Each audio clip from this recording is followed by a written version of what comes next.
Hello, my name is Dawn H. Jones and I am the Managing Director of Hope Place HR. We help organisations deal with frustrating and often challenging problems so they can focus on their priorities and build successful, thriving teams. Now, a few years back, I saw some statistics that got me thinking. Specifically, the recurrent statistic that Black, minority and ethnic staff are more likely to enter disciplinary processes at a greater rate than their white colleagues. I'm talking about the disproportionate rates of Black and ethnic minority staff being disciplined and being referred to their professional bodies in some cases. Now, the problem with statistics is that they can neutralise the impact of these processes on people, both personally and professionally. The costs are extremely high. So I began to think about the people behind the statistics, the mums, dads, aunts, uncles, sisters and brothers, the people, the individual. I said to myself, there are people behind these statistics. I thought about their pain, I thought about their confusion, fear and anxiety.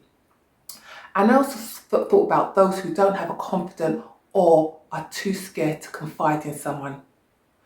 I thought about the parents who still have to look after the children but are hanging by a thread. Their mental health is hanging by a thread.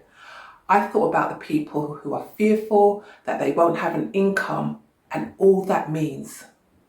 And more lately, I've been thinking about the impact on some of these statistics about diverted destinies and aborted ones.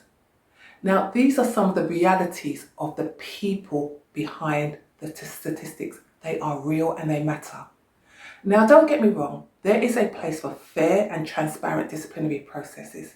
However, I'm talking about the disproportionate impact on Black and minority ethnic staff.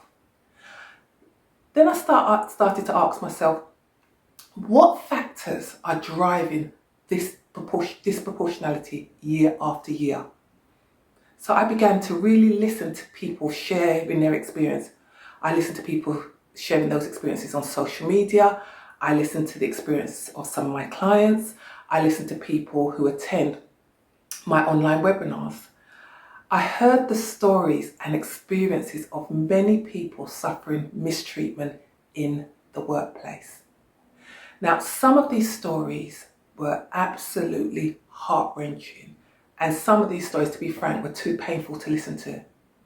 But that's not all. Reports about discrimination in the workplace echo the lived experiences of Black and minority ethnic staff, including the barriers to progression or representation at senior levels. Worse still, many people of colour, including myself at one point, was no longer surprised by the outcomes of these reports, whether they relate to the workplace, criminal justice, healthcare outcomes and so forth. So I woke myself up and I continue to ask myself questions such as, have we normalised poor behaviour in the workplace? Have we failed to see the intrinsic value in each other? And in some cases, I would have to say yes. I wish that wasn't the case, but I would still have to say yes. And the problem is, when we fail to see each other as human beings worthy of dignity and respect, all kinds of nefarious behaviours such as discrimination, bullying, harassment, to name a few, can take root in our workplaces. Issues can quickly escalate to formal HR processes and produce disproportionate outcomes in some cases. Let me give you a few examples. People who perhaps should have received training and supervision have been disciplined. Or people who were rightly disciplined may have received a disproportionate sanction without justification for that level of sanction.